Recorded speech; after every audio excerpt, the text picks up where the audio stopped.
Hmm. Okay. All right. Okay. So, good morning. Good morning. Welcome back to our, online session. This will be the, the last online session. If need be, then we shall do, extra lectures online. Okay. So today we shall start with, final block of the paper of the or course ENM 6111, the structure of modern English. So this block is phrase structure and generative grammar. Okay. So in the earlier blocks, we have discussed about sounds, right? Like about phonology, morphology, and also syntax, basic syntax like sentence structures. So now we have we now move on to step one step deeper, and try to understand how sentences are internally organized and how meaning is connected to structure. So this is the final stage of syntax. I mean like these are like modern approaches actually, these theories. Okay, so it may be a bit alien to you, new to you, fresh to you, but don't worry, I'll try to explain in a simple English if possible. All right. So if you can't understand, please let me know during the interaction session. Okay. So it this phrase structure and generative grammar, it helps us understand an important questions. What is that questions? How can, as a human beings, you, me, everyone, create unlimited sentences using a very limited source of rules, or limited number of rules? That's what we shall be focusing on. Okay, so even when we hear a sentence for the first time, we can understand, right? So this shows that grammar is not just about memorizations. So it is a system that exists in the human mind. Okay, so in this block, we will focus on how sentences are divided in two parts, how rules generate sentences, how sentences change their form, and how meaning works in certain context. So these concepts are very important for you as a MS students of English. All right. So I kindly request you to listen carefully, and also after the lecture you revise regularly.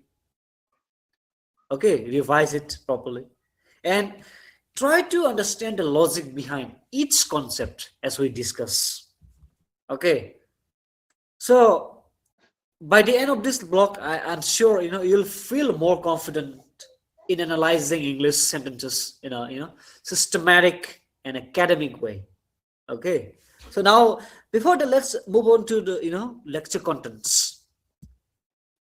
So as you can see here, first we shall begin with recap of the previous lecture, as we always do in the previous lectures, and then today's main focus areas, and then we shall move on to learning goals, and then discussions of the units, like unit 16 to unit 20, all the 5 units, and then we shall come to assignment questions, then finally conclusions.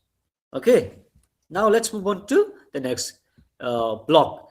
First, you can see in the first left side, you see previous lecture, right? Recap of the previous lecture and previous lecture, overview of the previous lecture, and then the other side you see block 4, that is phrase structure and generative grammar. So before we look, we move to this block 4. Let us quickly revise block 3. There is a syntax. which we have completed, in the previous lectures. So syntax is the, as you can, as you, I don't know whether you remember or not. Syntax is the, what, study of how words are arranged to form sentences, right? So everything we studied today is, all, based on these foundations. Okay. I mean, whatever we will be studying, or we shall be, discussing today, will be is all based on this foundation, that is unit 3, syntax. All right. So unit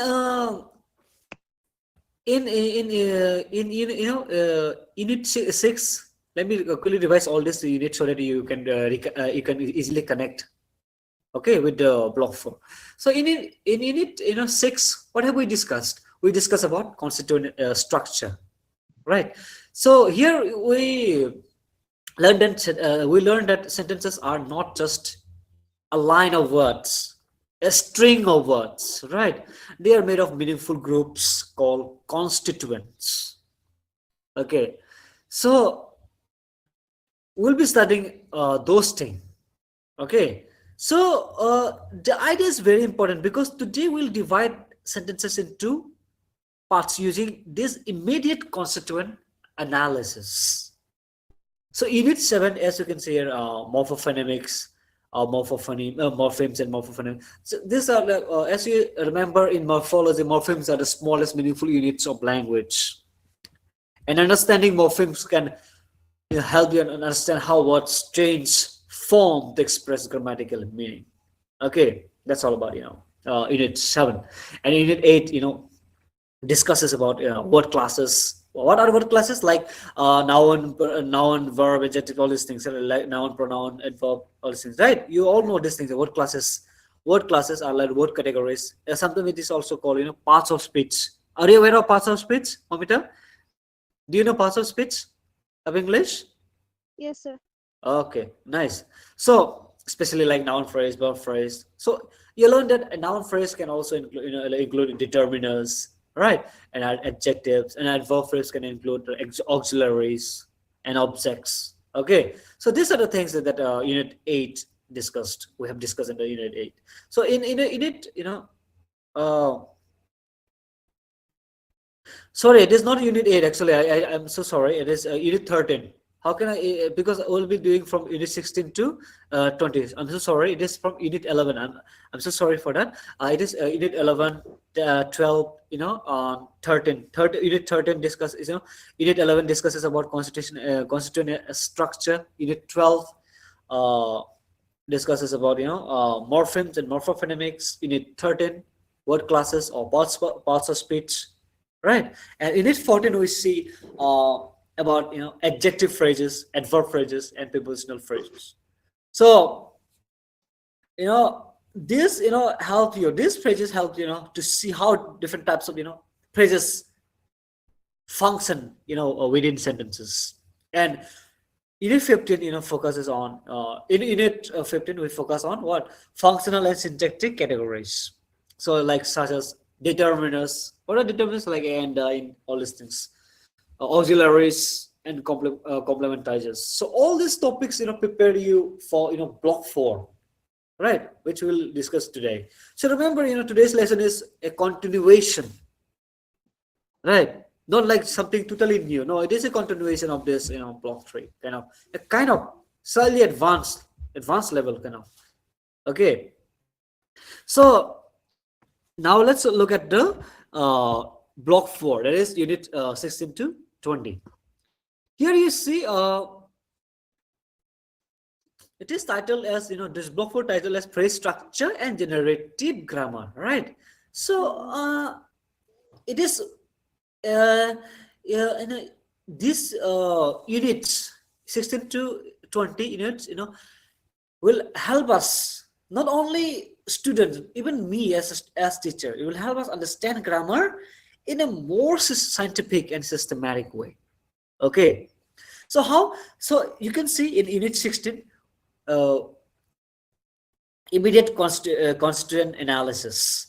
So this unit will teach us how to break sentence into smaller parts, step by step, Okay, so the focus here is on sentences, a sentence hierarchy, not just word order, like verb phrase, all these things, noun phrase. No, not just the order. It will show us the sentence hierarchy. I will show you in the next slide. Don't worry about that. So in unit 17, we move to phrase structure grammar. Here, like sentences are explained or will be explained using formal rules like sentence, noun phrase, sentence, and then noun phrase plus verb phrase. How sentences are divided into phrase structure, noun phrase like noun phrase and verb phrase, something like that. So these rules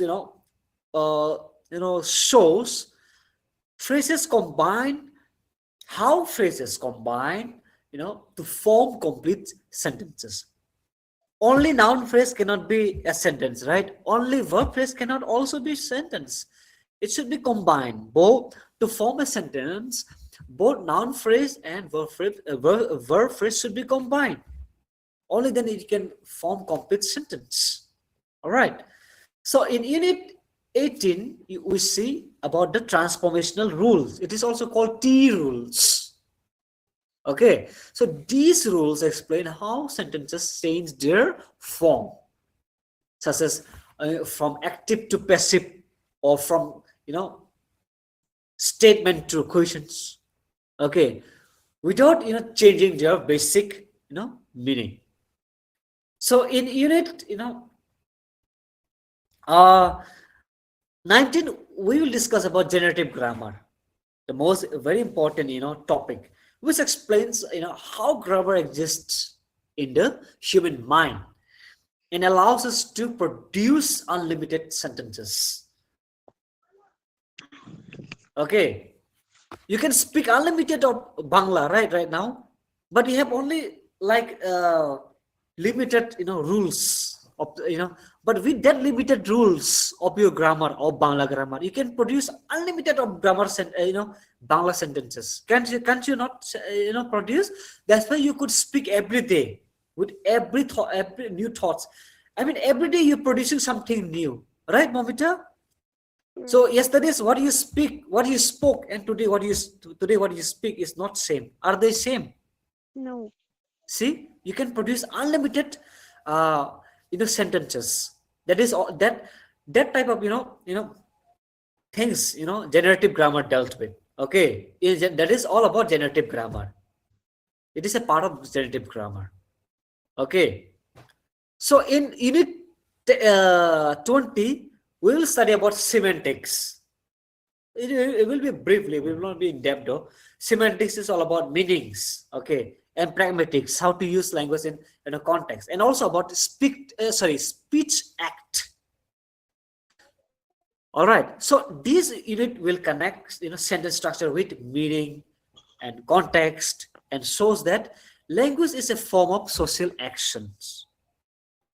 So to all this together, you know, will combine everything. All this, combine will is the what this will mark the completion of our understanding of what our lecture series of the structure of modern English. So this will be the final lecture and also final block, which consists of 5 units and very important topics too. So please do focus. If you cannot follow, please tell me, sir, I cannot follow it. Right? If I'm too fast, you please tell me that you're a bit fast. Okay? Okay. Okay. Feel free to say that. So now let's move on to learning goals. Learning goals of today's lecture. So let's now focus on course objective first. Course objectives tells us what this block wants us to understand at a conceptual level. Okay, so if you clearly understand these objectives, you will automatically know how to prepare for, like, so for now what for exam, right? So you will be, you will know how to properly prepare for exams, how to prepare, how to uh, prepare study materials, master notes, all these things. It will help you a lot. Not only for exam, it will help you as a whole. I mean, like you also need it, right? Because you have to speak in a, in your practical life, also in your day-to-day life. You have to interact with people, right? So you need this grammar knowledge. So the first objective is to, what, understand sentence structure using formal grammatical models. So this means that we are not studying, or discussing grammar in a casual way. Okay, excuse me. Instead, what, we are using proper linguistic models, rules, and theories to explain how sentences are formed in English. So the second objective is to analyze sentences through hierarchical uh, divisions. Here, the word hierarchical is very important. What does it mean? Do you know hierarchy? Are you aware of this? In No, hierarchy, Mamita? no, I'm not sure. Okay, so here in this grammar, it means it can be in society also, right? In society, in, in classes, business settings, in workplace settings, even in your family. Okay, we do follow, hierarchy, and in grammar also we definitely follow hierarchy. Hierarchy in your, let me tell you, from your family itself. Hierarchy. Who's the head of the family? Your father, right? Mm, So he's the first hierarchical order. Your father, mother, and you. That is the hierarchical order, right? In your family. And society also we have village head, and then so many things, right? Do you understand? no. So there's that kind of hierarchy. Then in institutional level, who is the head? If it is university level, definitely vice chancellor. Okay, vice chancellor, and then come Mm, deans of faculties, or dean of schools, and also registrar. Okay, first registrar, and then dean, and then professors, and then students. That is the hierarchy. So mm, just like that, we do have in grammar. Okay, so here it means, in this grammar, it means sentences are organized in levels. Okay, some parts are inside, are inside other parts, something like that. We do not just look at words in a straight line, a straight line. The sentences are straight, right? We're not just looking at a straight line. No, we'll look at how words, group together to form phrases and clauses. Okay, that is the second objective. The third objective is to explain the principle of generative grammar. So here, generative grammar explain how a small number of rules, I have already said, right, can produce a very large number of sentences. So this concept helps us understand the creative nature of language. It can be Malsum, Bangla, Kokborok, any language. All right. So the fourth objective is to connect syntax with meaning and use. How to use. So grammar is not only about structure, it is also, about meaning. How language is used, in real life situations. Okay, so the final objective is to, prepare you, confidently, with, grammar. Grammar what? Which grammar we are talking about here? We are learning about English grammar, right? I mean, syntactic structure of, in English, and all, not only for that, and also for your exam. Okay, so all that's why all these objectives are very important. Okay, so next let's move on to expected outcomes. So here we have how many expected outcomes? Five, right? So the first expected outcome is that you should be able to string, or chunk, or break sentences into immediate constituents. This means that you can divide as sentences step by step and explain how smaller units form larger units. So second outcome is that you should be able to write and interpret phrase structure rules. For example, you should confidently explain rules like as sentence like sentence is a combination of noun phrase and verb phrase, and the noun phrase is a combination of determiner and noun, something like that. So you should be able to apply these rules to real sentences. So after I expect you to do like this, okay? In after the class, here I will show you some example. Definitely, I will show you examples. Okay. So after the class, after the lecture, when you have time, when you're free time, when you have free time, try to analyze English sentences. If you can, if you may show me all. This is not, it's not an assignment also. It's just for a practice. Okay, you are checking your progress if you have understood this lecture or not. So try to analyze English sentences. Try to shrink like noun phrase, verb phrase, and within noun phrase, which one is article, which one is noun, something like that. Try to do it. Okay, try to analyze it. So the third outcome is that you should be able to explain sentence transformations. This includes like in explaining how a sentence changes from active to passive, or a statement to a questions, while keeping the same basic meaning.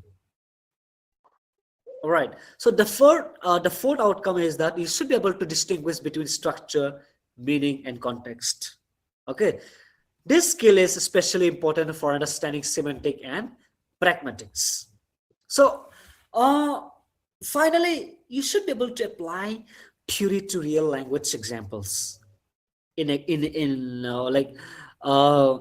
like in exams. You'll be able to especially in exams. See, when you answer without examples, your answers will be considered as incomplete. So that's why this outcomes actually prepare you to write clear and well structured answers, and also knowledge about this phrase structure and generative grammar. Okay, so now let's move on to the unit 16, our main point of discussions. So what is it exactly? So it is also say immediate constitution and constituent analysis. It's also sometimes called IC analysis. I think if you have taken English honors, you must have studied IC analysis. I do not know though, but during my time, we do have these things: linguistics paper, grammar paper in third year, I think, most probably third year, and it was I think now I think it was fifth semester. Fifth semester they do have in new pattern. I don't think they have right these things, but in the old pattern they do have in the fifth semester. They do have this grammar part. Okay, and during my time also we do have this grammar part. So this is also called IC analysis. IC analysis is a method. Okay, it is a method. What kind of method? To analyze the internal structure of sentences in a systematic way. So in this method, a sentence is divided into two major parts called immediate constituents. Okay, so each part of each of these parts is then again divided into smaller parts. So this process continues until we reach the smallest meaningful units. Okay, so the most important concept in IC analysis is that it focuses on structure and hierarchy, not just word order. So two words may be next to each other, but may not belong to the same unit. So let us look at the examples given in the slides, in your slides, in this slide, right? So the small boy is playing in the garden. So this is the first. You look at the first division. The small boy and is playing the garden. What do you understand by this, Mamita? Are you still there? The small boy is playing in the garden. So the first, look at the first division. The small boy Yes. and Small is boy. playing in the garden. Hmm. What do you understand by this? Why am I dividing? What are this? What is small boy here? And what is playing in the garden? If you have basic knowledge of grammar, you should be knowing the small boy is the subject part, and the other part is predicative, right? Mm-mm. So here, uh, let's not use those terms. Let's use something else. Let's say the small boy is the noun phrase. The rest of the things are verb phrase. Is playing. See, is playing in the garden. This part is called verb phrase. So a sentence is a combination of noun phrase and verb phrase. So now again we can further you know divide this verb phrase, right? We can also divide this noun phrase, but here I'm showing for sorry, no, here I'm showing for verb phrase. You can also further divide the small boy, okay? But let us do for the verb phrase here. This is the most important part. So we already know the small boy is a noun phrase, right? Is playing, see, action, is playing, that is a verb, in the garden, again noun phrase. So overall, is playing in the garden is a verb phrase. So we can further divide this verb phrase. Is playing, right? That is verb phrase, and in the garden again, noun phrase. Okay. So again, we can further divide this. That is, as you can see in the third division, in the garden. What is in, upon, beneath? These are all preposition. Okay, don't forget it. Preposition, preposition, and noun phrase. Okay, so these are the three levels of divisions. You can try for your you can try for other sentences. Okay, so that you can understand better. So what do we get? So by dividing these sentences like this, we can clearly see how words are grouped together. So IC analysis helps us understand how meaning is built inside a sentence. Okay, so it is very important tool for modern syntax. In modern syntax. All right. So now let's move on to the importance of IC analysis. So this explains, the IC analysis explains us why it is important in the study of grammar. Why IC analysis is important in the study of grammar, syntax. So one major reason is that it helps us understand how meaning depends on grouping. You saw the grouping, right? Verb phrase, sorry, noun phrase, verb phrase, again, noun phrase, right? So words do not carry full meaning alone. Meaning comes from how words combine with other words. Another important role of IC analysis is that it helps us identify ambiguity. Okay, ambiguity here means what? A sentence or phrase that has more than one meaning. You see here, all men and women. Okay, Mm-mm. one interpretation is all men and women. Do you see it? All men and women. So a group of old men and and women, something like that, right? Something like one interpretation. Another interpretation is both are all men and women. This is the second interpretation. So these words are the same, but the meaning changes because the group changes. So I see immediate constituent analysis allows us to visually and logically explain this difference. Without IC analysis, such explanations, become, confusing. So IC analysis is also important because it prepares us for phrase structure grammar. So once we understand how sentences are divided into constituent, it becomes easier to write phrase structure rules. So IC analysis acts as a bridge between syntax and advanced grammatical theories. It trains your mind to think structurally, which is quite essential as MS students of English, or that for linguistic analysis. Okay, so this is all about unit 16. Sorry, 16. So next, let's move on to unit 17. That is all about phrase structure grammar. I think you are a bit confusing to you, right? A bit tough for you. Maybe don't worry about that. If you need more explanation, I can give you. It's okay. We can have more extra classes on this. If you're interested in knowing grammar, learning grammar, we can take extra classes. Don't worry about that. Okay. Uh, Next, phrase structure grammar. So this is very important because it explains sentence structure using uh, clear and formal grammatical rules.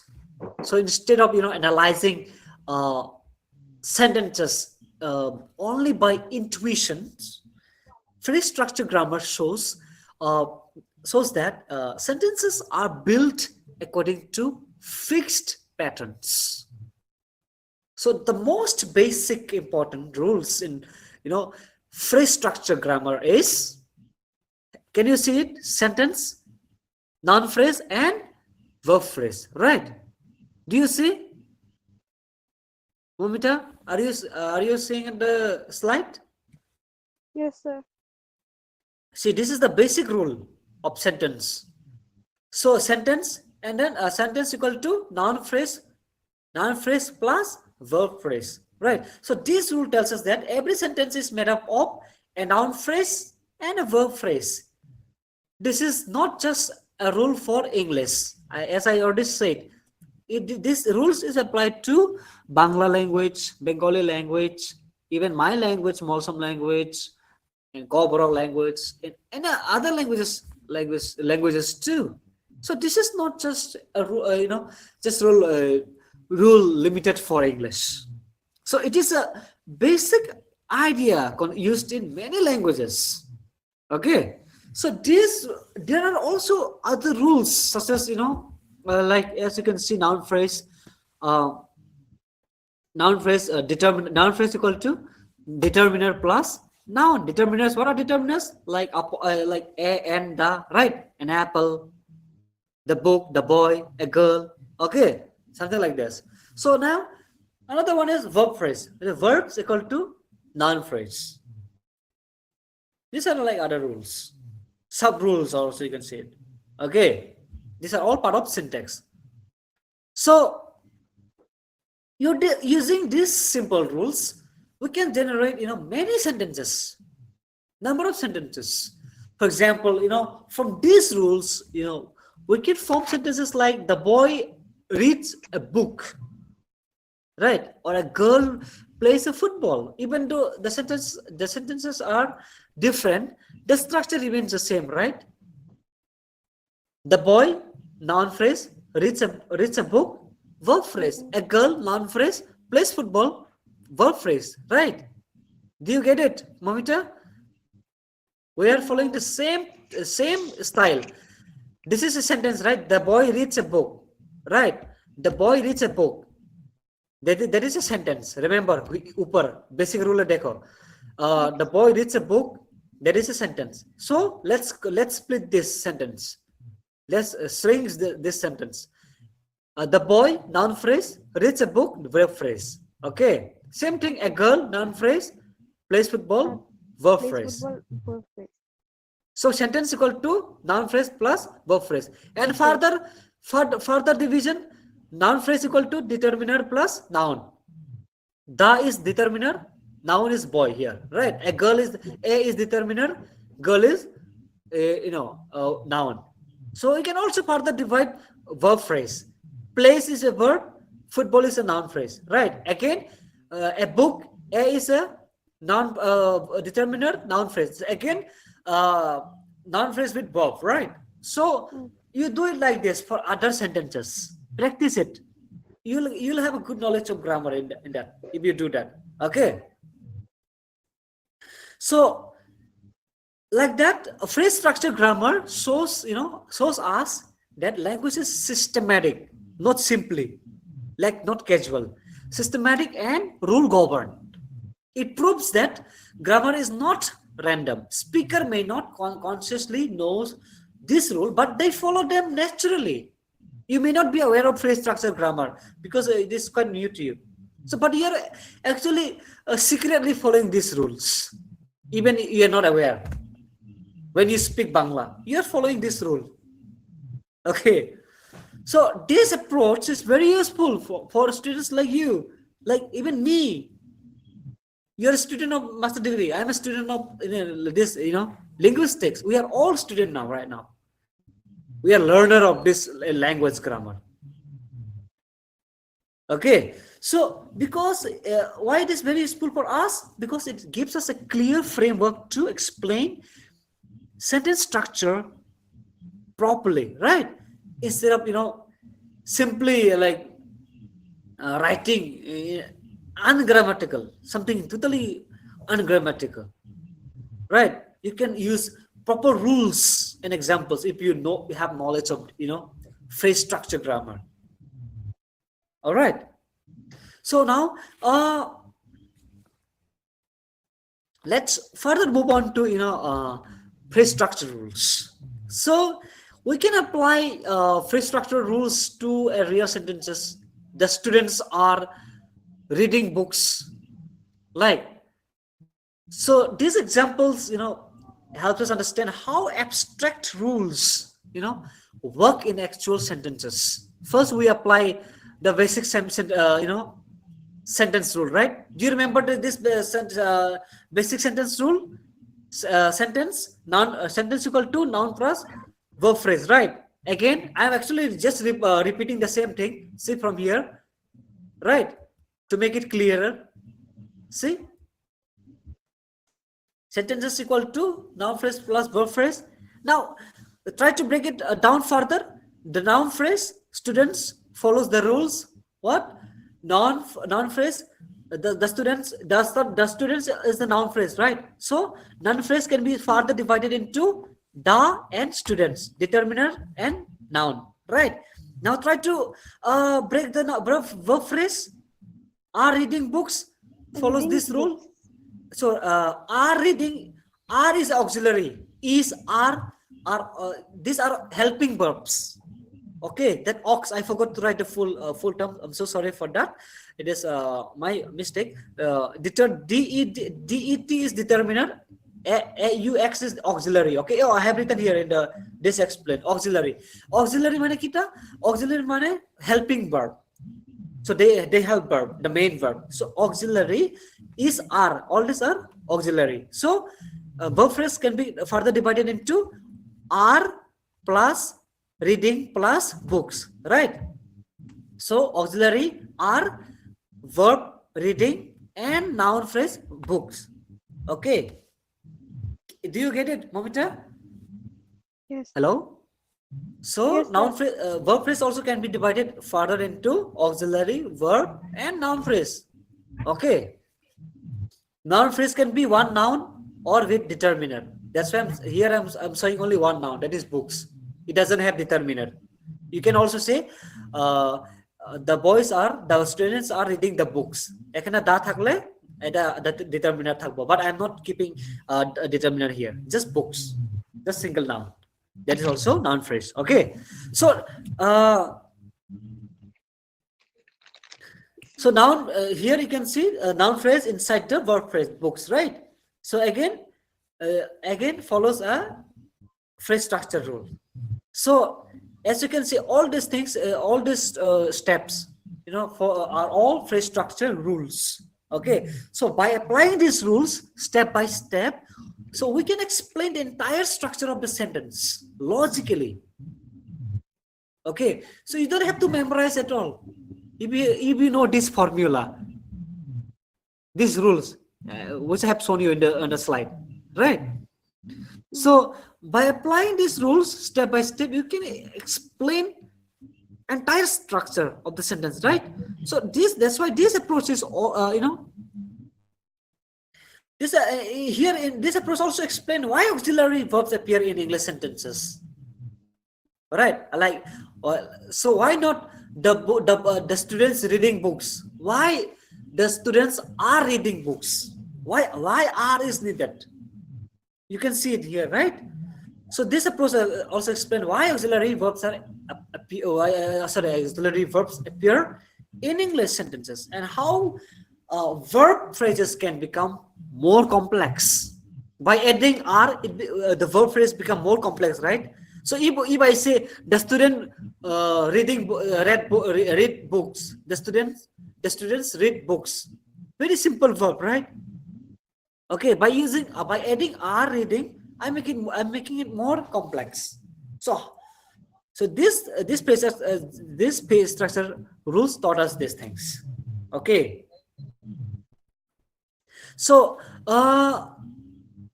these are the main points of phrase structure rules. Now let's move on to what else can we do? Let's move on to unit 17, that is transformational or transformation rules. Sometimes it is also called T rules. Okay, so these rules explain how sentences can explain their form without changing their basic meaning. Let us begin with uh, with a given example in your in the slide. Like the boy broke the window. Okay, active voice. Okay, there are two type of voice, right, in the grammar. Yeah, maybe you're not aware. There are two type of what happened? Someone is joining.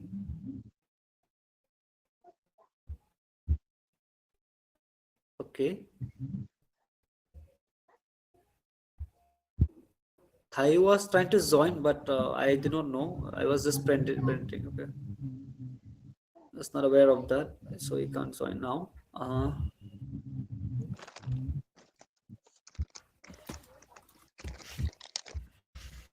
Okay. Uh, you look at the example here. What am I doing?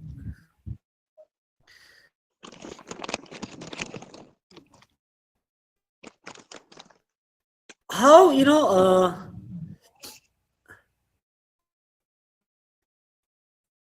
sentence become questions, and also active becomes passive. See the examples here, given examples.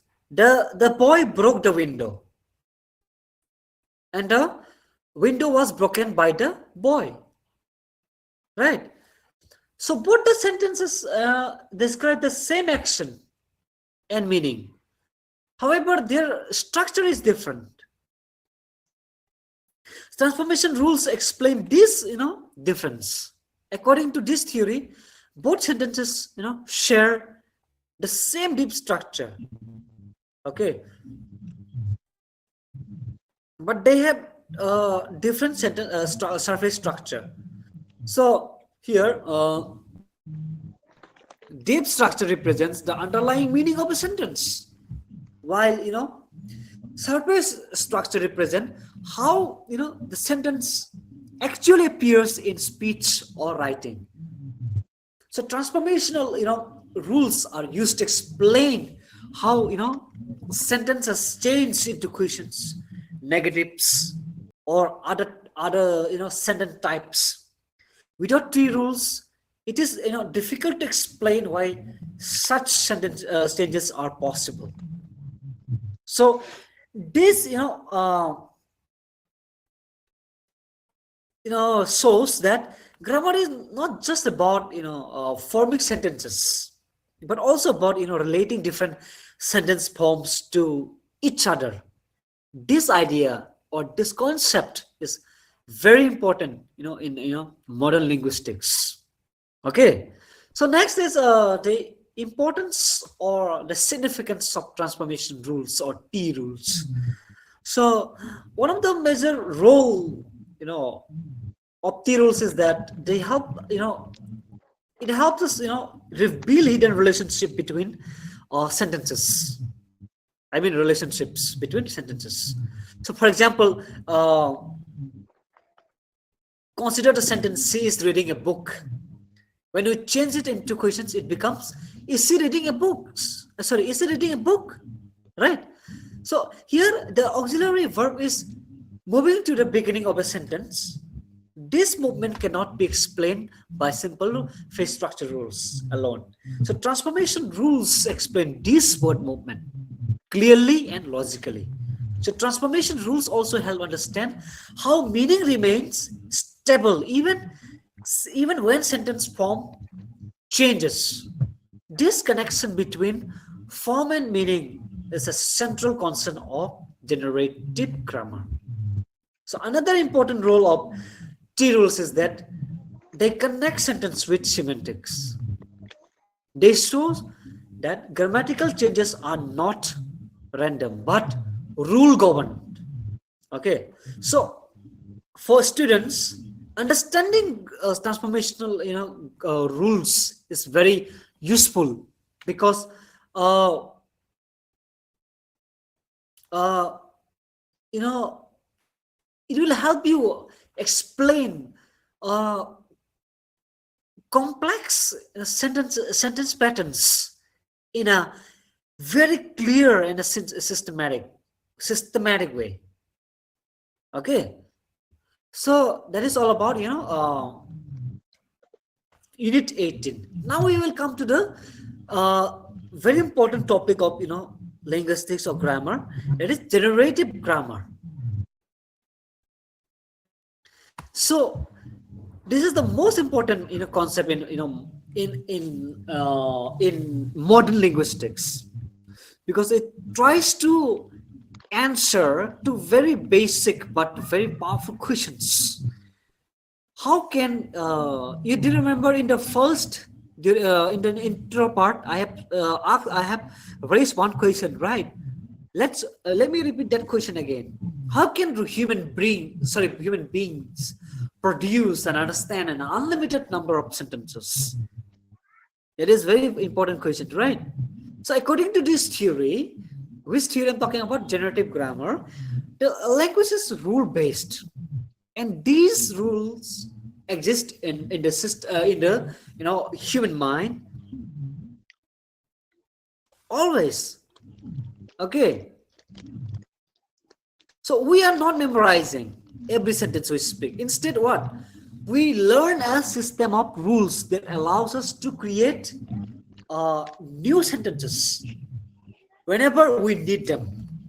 This mental knowledge of language is called linguistic competence. Okay, so for example, you can understand a sentence that you have never heard before. This is possible because uh, your mind automatically applies grammatical rules. This shows the creative nature of language. So even children can form new sentences without being taught each one separately. So generative grammar also focuses on what an ideal speaker knows about language, not one mistakes or errors in daily speech. Okay, so this helps not only linguists and also students. Okay, study grammar in a systematic and scientific way. All right. So another important idea is that grammar is not just a social habit. It is a cognitive system, meaning it is a part of human mental ability. So this idea changed, the way uh, the learners of language think about language. Both linguists or linguister think. I mean, we are thinking about language. Okay, this about generative grammar, and let's focus on the core concepts. Some topics I have already introduced you earlier. Now let me just repeat them again. What are the core concepts? So core concepts that are included in the generative grammars are, you know, like deep structure, substructure, recursion, universality, right? So these concepts help us understand how grammars works, at a deeper level. So as you can see here, deep structure. The first concept is the deep structure. So deep structure refers to the underlying meaning of a sentence. So it represents the basic relationship, between words. So before any transformation takes place, there is deep structure. So the second concept is the surface structure. So surface structure is the actual form of the structures of the sentence that we speak or write. Different surface structures can come from the same deep structure. Another important concept is recursion. So recursion means that grammatical rules can be repeated within itself. So that is why sentences can become very long and complex. Like for example, as you can see here, I know that he said, I know that he said that she believed the story. Very long, right? This sentence structure is grammatically correct because the sentence, uh, uh, this because the sentence is grammatically correct because the language allows clauses to be embedded within clauses. Okay, so another important is the universality. This means that all languages share some basic grammatical principles, even though they look different on the surface, right? So this concept shows that language is not just random. If you follow deep and universal principles, you know, it is it is quite systematic.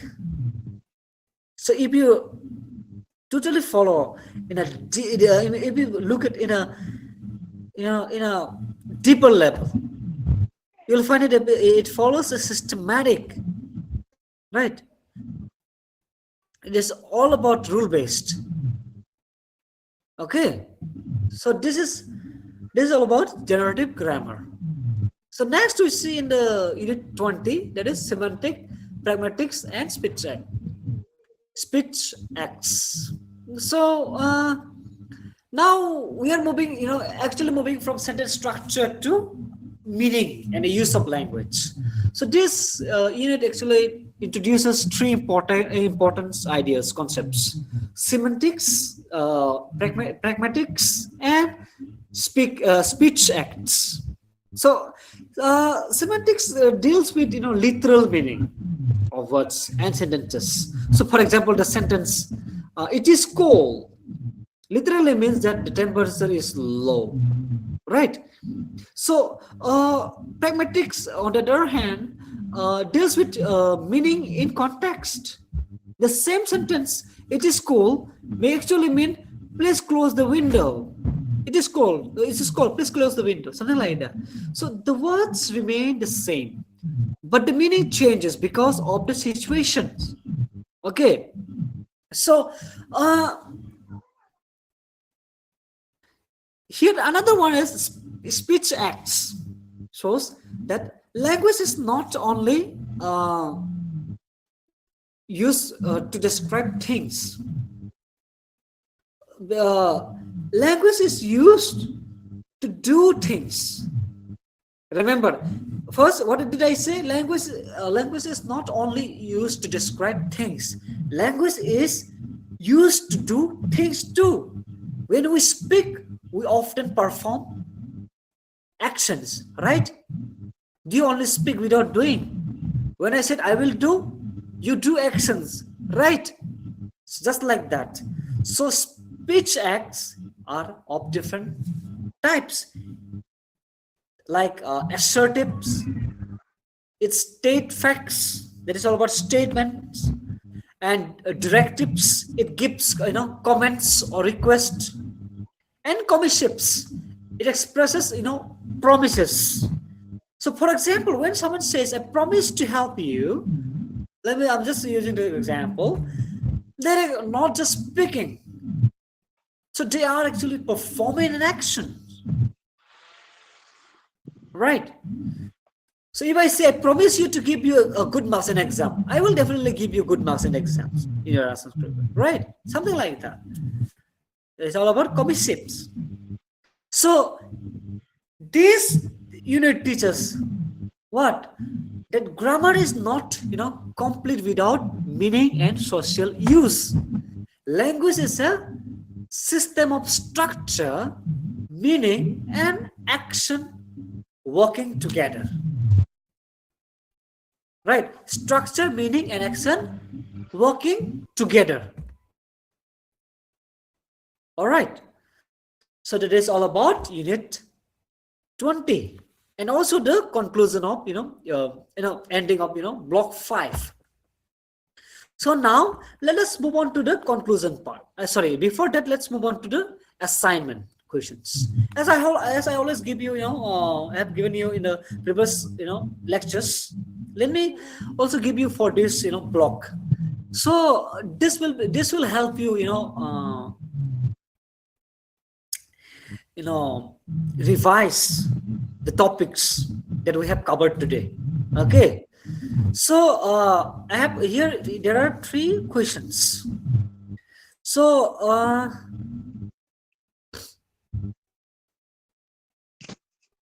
first question is, explain IC analysis with examples. I have told you already. Try to find out, not only from this lecture, try to find out more examples, English examples, sentences. So try to analyze them, and you show me whether they are correct or not. Okay, you can just take a snap and you will send me on WhatsApp or email. Okay, and then in the second question, about it's about phrase structure grammar. So try to discuss about this phrase structure grammar. I have discussed with you, right? So and then finally try to differentiate semantics, pragmatics, and speech acts. Right? So try to solve these questions, and you show it to me. Okay. So now in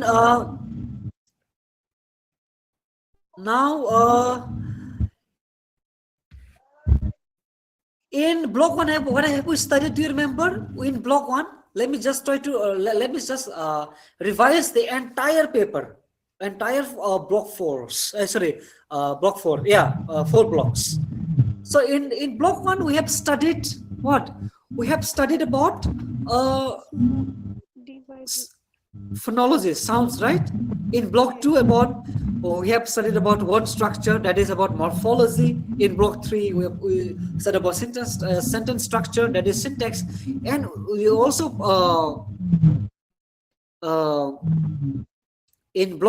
finally in block 4 we studied the extended part of syntax, advanced level of syntax, that is how sentences are generated, transformed, and interpreting for meaning. So this shows a complete journey from sound to meaning, the study of sound to meaning, right? So with this we conclude this course, the course ENM 6111, the structure of modern English. So if you have any questions, doubts, like if you need further lectures, extra lectures, anything, you may say it right now. Anything? You want to say something? No. Is it everything's fine? Please solve the questions, okay, and then send it to me. And try to submit the assignment as soon as possible, okay? I've completed my assignment. I will send. Okay, you send it to assignments at mtsu.edu.in. Okay? All right, then with this, we conclude this lecture and wish you best of luck for your upcoming exam. And Do you have any ideas, sir? Or maybe in mid-January, we'll let you know soon. Okay. Offline or online? It will be possibilities offline. Okay, you may have to come over here and then write the exam. Don't worry about that. We shall provide you all the necessary materials, suggestions. Okay, Okay. just do your assignment for now, and we'll let you know. Thank you so much. Then.